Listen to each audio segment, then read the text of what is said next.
things are working the way they really work. Whether as human beings we have been aware of it or not. What is required of us is to become aware of it.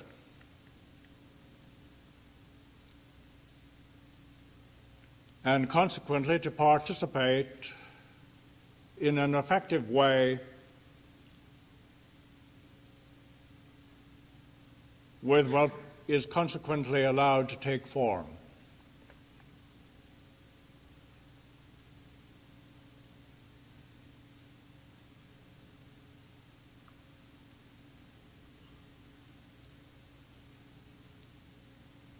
We all have some experience of this.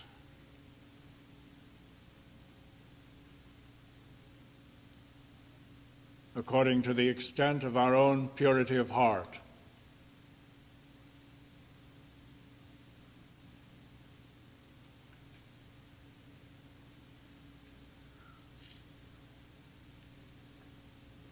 The Spirit moves.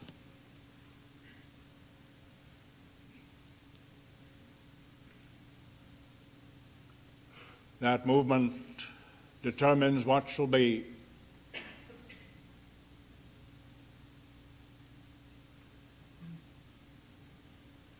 What shall be, of course, is modified by the way human beings behave and react.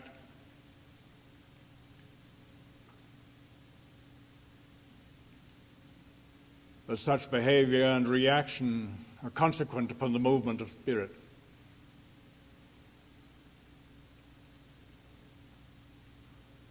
The viewpoint of spirit, of course, is not blind to the way human beings are likely to behave and react.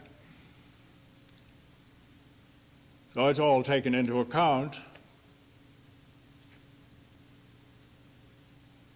But it may be clearly seen that when human beings stop behaving and reacting in their usual human ways, the Spirit will have a clear shot. And what needs to occur naturally occurs. And all may participate in it easily and with delight.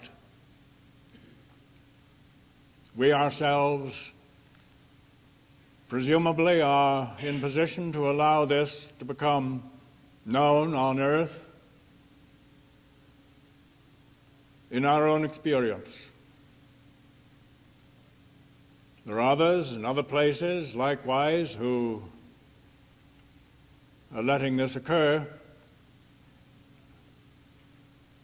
but the opportunity is open to everyone. What ease and naturalness and delight could be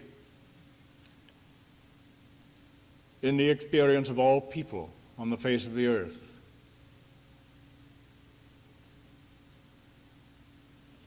It comes forth in some measure for us. If we find ourselves at times in difficulties, it is because we produced those difficulties. We are all well aware of this. Someone else wasn't responsible, just oneself.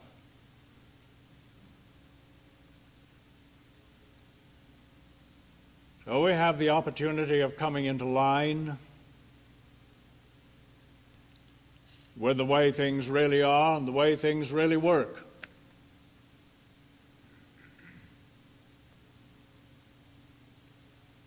That is the way of easiness, of naturalness, and of delight.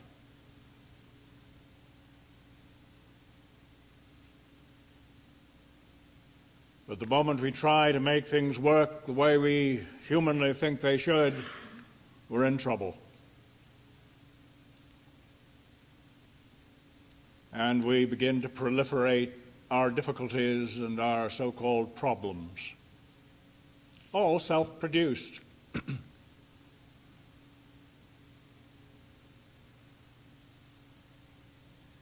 What a great thing it is, finally, to take responsibility for the way things are in our own experience. Taking that responsibility, we're taking responsibility for the way things are in our worlds.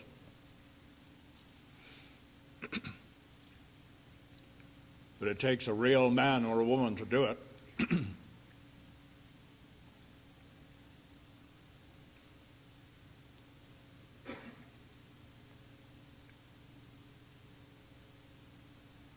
The Spirit is in motion. It always has been and always will be.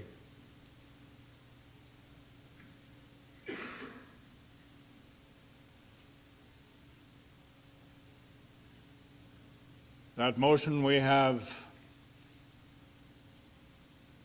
described in various terms. It is indeed the Word.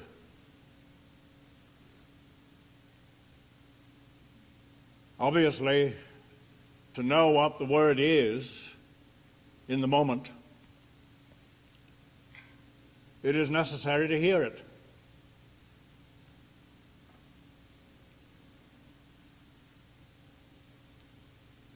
There has been such a cacophony of noise, humanly produced,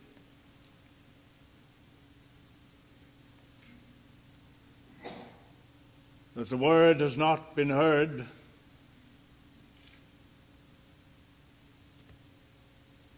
at all by most human beings on the face of the earth.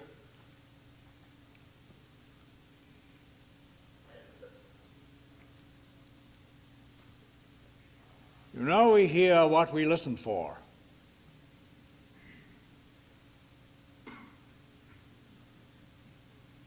To hear the Word, we must listen for the Word.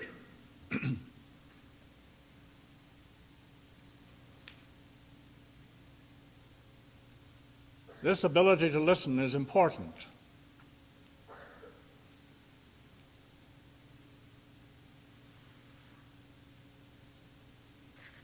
It is said, or it was written,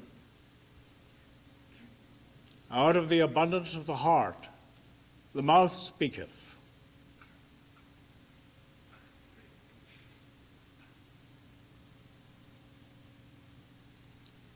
But according to what is present in the heart, the ear heareth.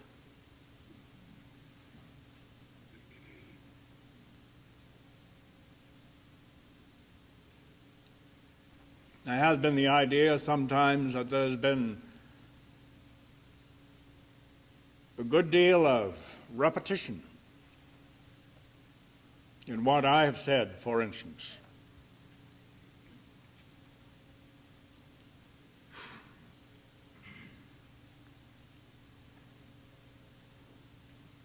If this is true, I wonder why. Was it because I couldn't have said anything else? Or was it because those who were present didn't hear what I was saying? Because they had never learned to listen.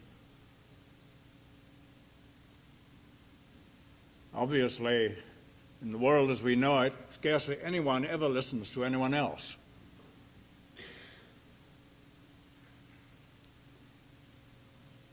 In a way, I suppose that's all right, because no one else has much to say.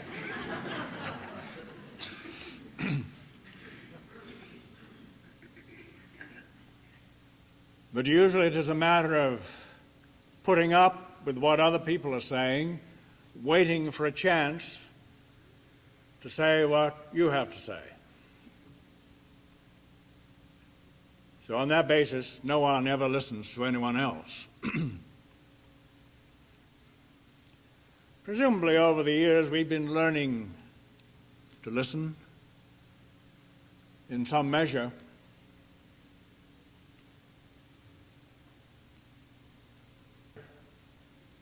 We may well wonder if we really heard what has been provided even once.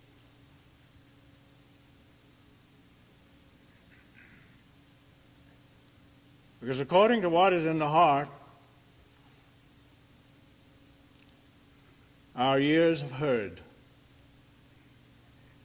And if our hearts have been impure, we certainly haven't heard the truth.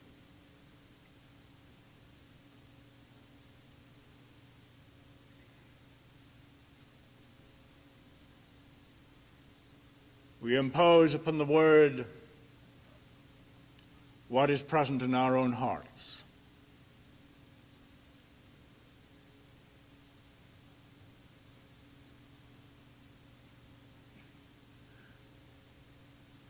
This capacity to listen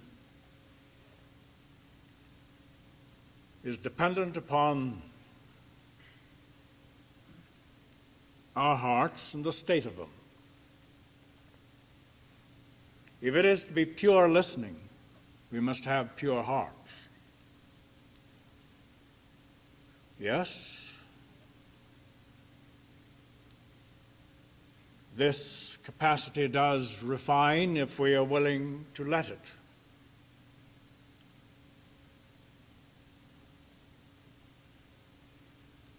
So we learn to listen.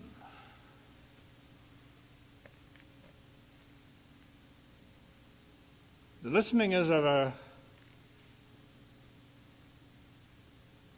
different kind.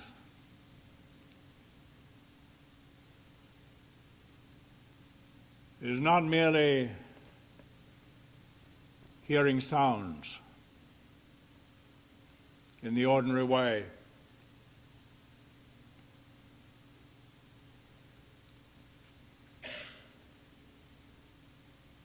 Listening to the Spirit.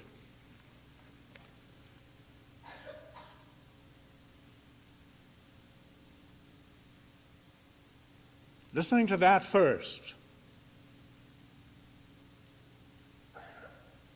Not being so concerned with the form.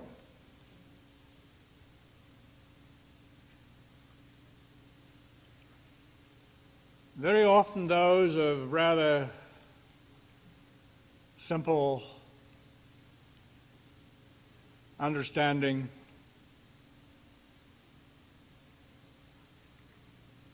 but with open hearts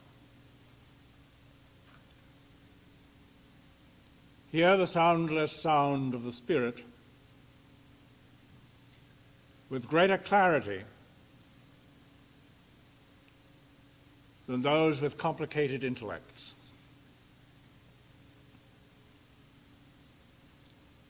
Because what is present in the intellect tends to be imposed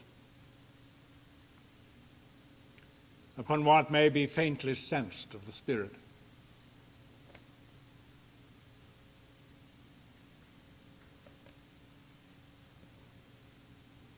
That is describable as blasphemy. The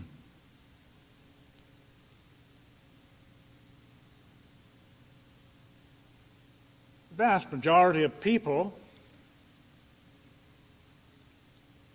can sense the Spirit if they are open to listen for it. They can be moved by it, be delighted because of it.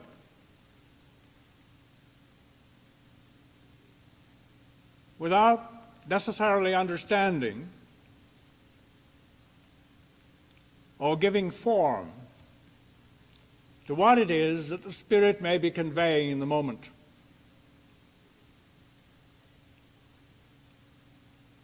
In fact, that is unnecessary for most people.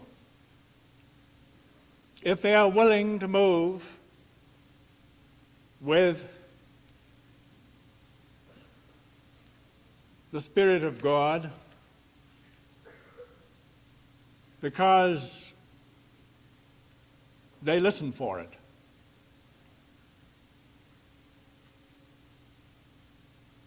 Then there is the experience of life. Life is found to be a song and a dance.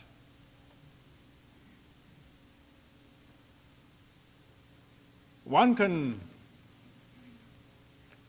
hum the music of a song without knowing the words of it.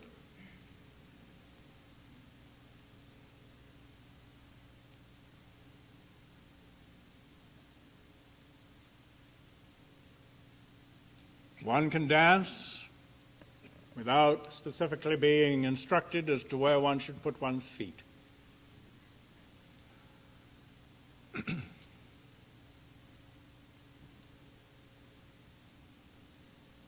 As there is indeed a listening to spirit, there is the movement in life. Something natural, something wonderful, something easy, something delightful.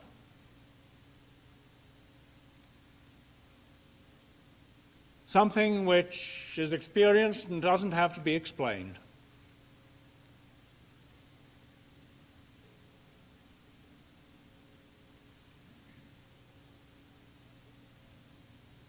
It wouldn't be a particularly enjoyable experience if one enjoys dancing, if every few steps you had to stop and explain or be explained to as to what it was that was happening. How much better just to enjoy the happening.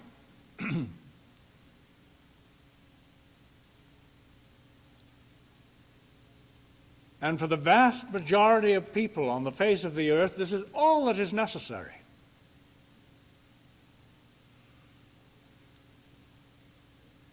There are those, fewer in number, who rightly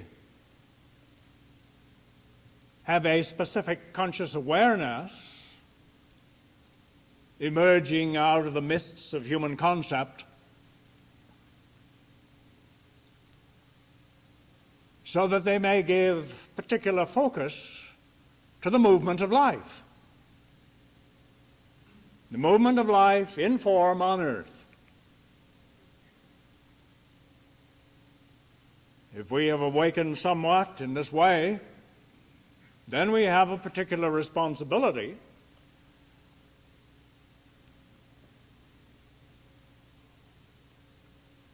fundamentally for our own movement,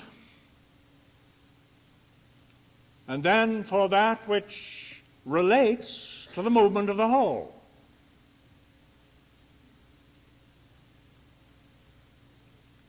Life is very powerful.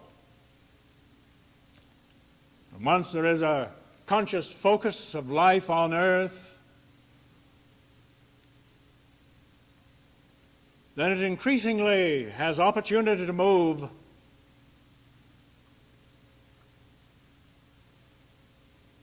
in an unconscious way for people everywhere. It has heretofore obviously been distorted and twisted and caused to take form in destructive ways.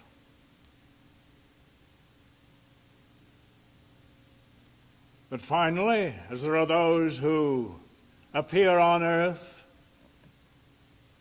who are so aligned with the movement of life that the mists clear for them and they see what is happening, then direction is given to the movement of life as it is experienced through all who have at least somewhat open hearts. The closed heart will continue to make trouble for itself, and for those who have closed hearts. But now, life begins to move under intelligent control within the range of human experience, that all may share in the wonder of it. Not because they know exactly what's happening, but because they discover when they are aligned with life how delightful it is. They discover the steps of the dance.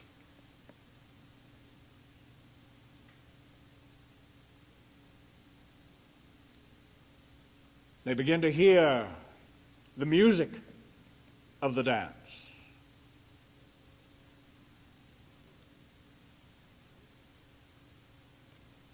What a joyous and fulfilling experience.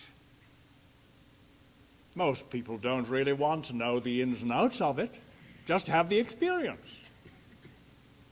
It is necessary that some should begin to know something of the ins and outs of it, so that the music may be sustained and the basic steps of the dance brought into form.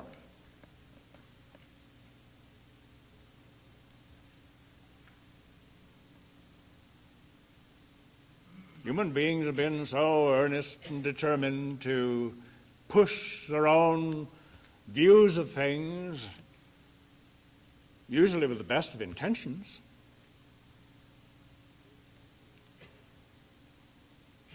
failing utterly to comprehend that the truth is already present. The things are the way they are, and are working the way they work.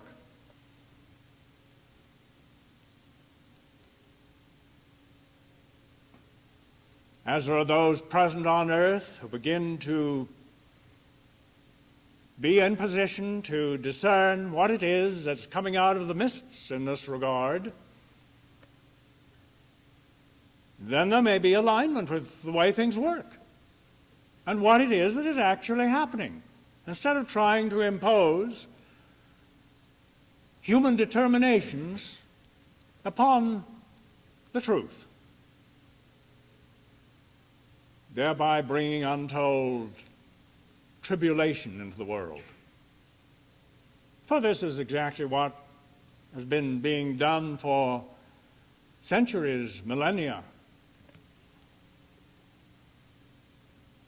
But now a clarification may come, and we have a responsibility to let it come. We may discover that some of our brightest schemes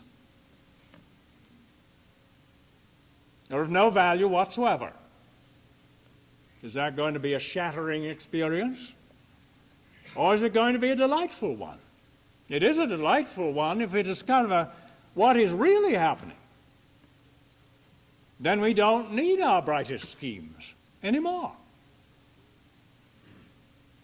We can participate in the truth, know the truth.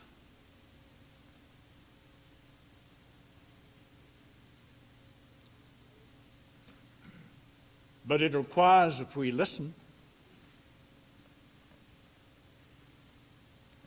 We can't hear if we don't listen. And we need to listen at a level which is beyond our schemes.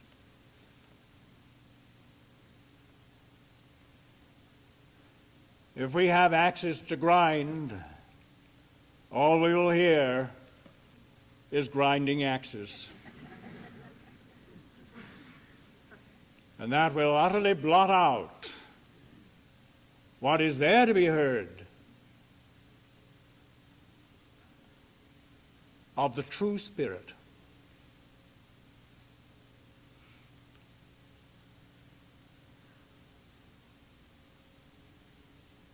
Listen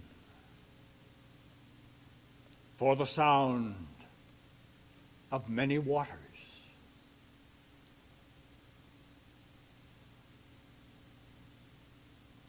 Listen for the sound of the rushing wind.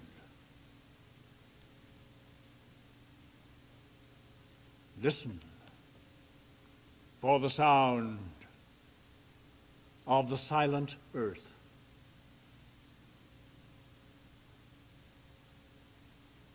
Listen for the sound of the radiant sun. Listen.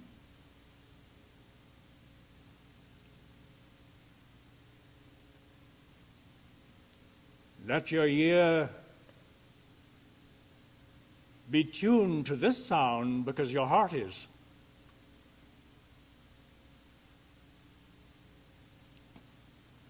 For what is present in your heart will determine what you hear.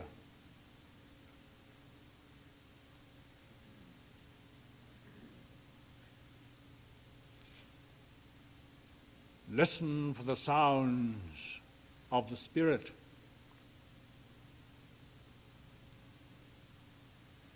These sounds have always been with us, but we have had no ears to hear them because we didn't listen. All that has been offered over the years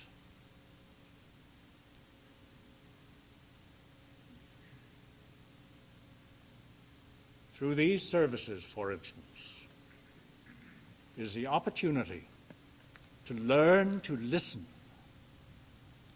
to the sound of the Spirit. Then there's no need for interpretation, which is invariably misinterpretation.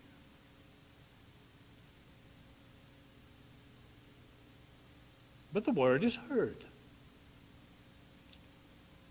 when you learn to listen.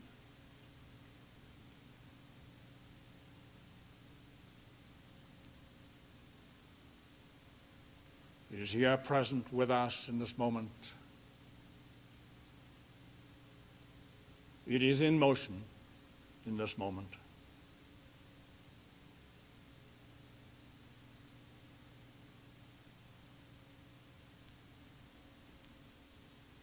As our hearts and ears are attuned to that movement,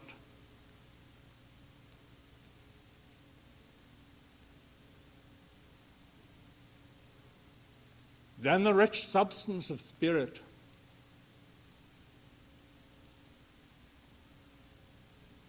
may fill every part of our physical bodies.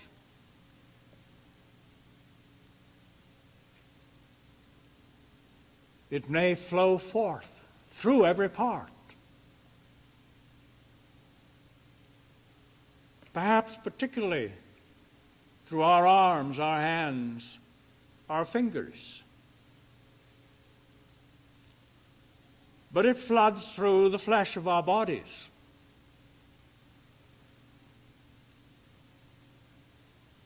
Do you think, if that is so, the physical form can remain the same?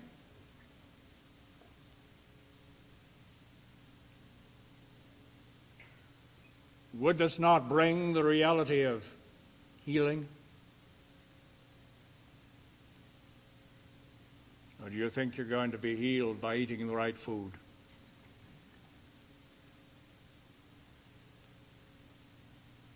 Or by taking the right exercise?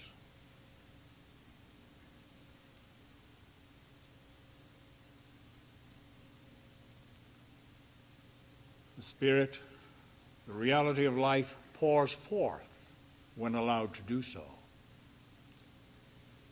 Because we listen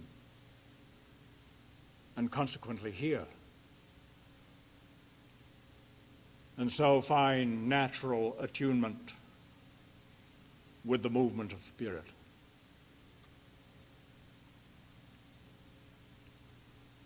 Then the substance of Spirit may fill our physical forms, our minds and our hearts, and pouring forth fill the environment.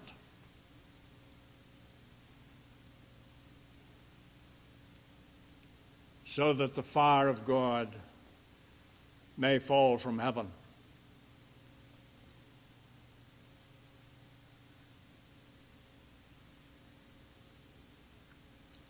This is a transforming fire.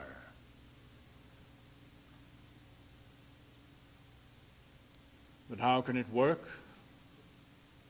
How can it be known? Unless it can be received And how can it be received if we do not hear the Spirit by which it comes? And how can we hear that Spirit without listening?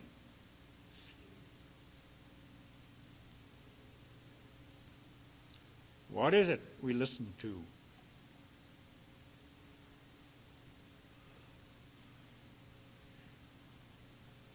There is something happening now in this moment which would sweep all the troubles from the face of the earth in a moment.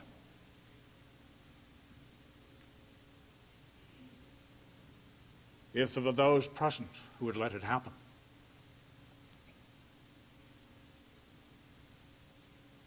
They will not let it happening if they're listening to the troubles.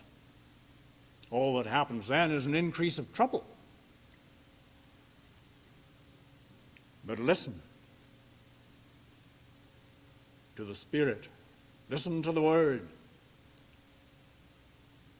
Listen to the power of life. And move with that because you hear it.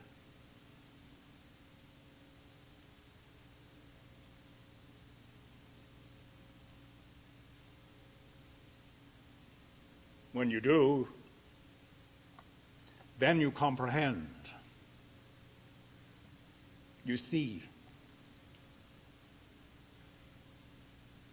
that you never see, and until you listen and consequently hear.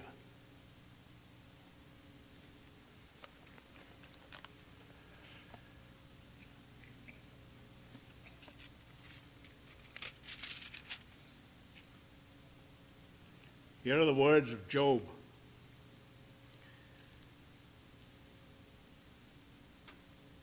I have heard of thee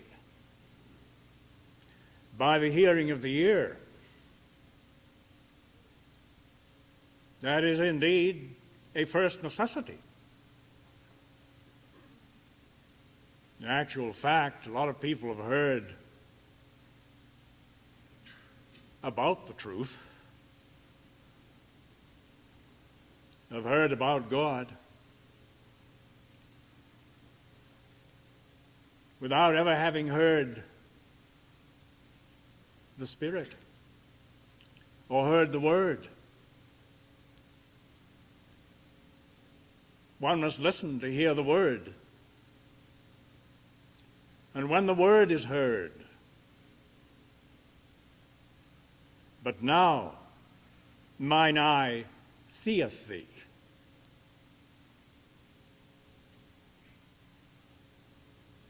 Now there is the experience of oneness.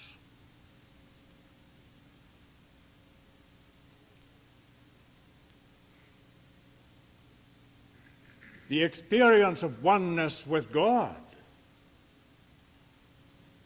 is the reconciliation which thus far human beings have rejected. It's been available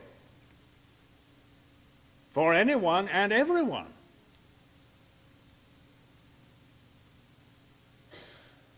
Now,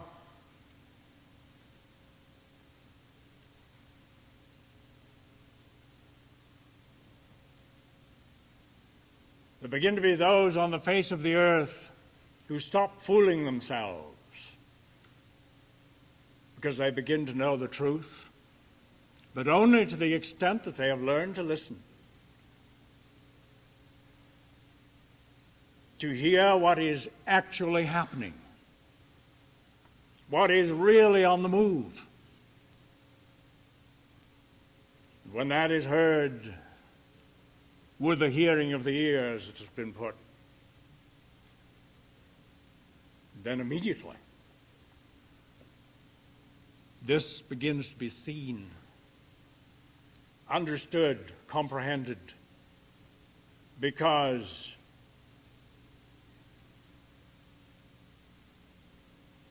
we share in the happening. We ourselves are the happening. That's how we know it. The only way it can be known, that is man beginning to be reconciled with God.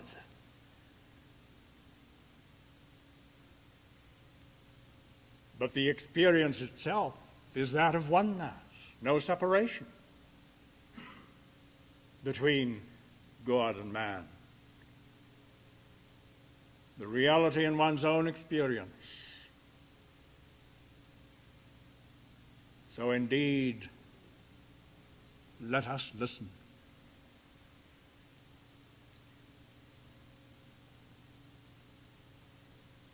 Listen to the Spirit that has always been available to be heard when we turn our hearts away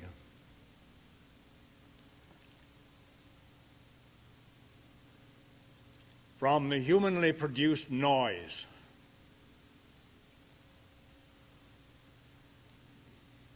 of the world. Then we hear. Then we begin to understand. Then we begin to know the truth. And the truth makes free.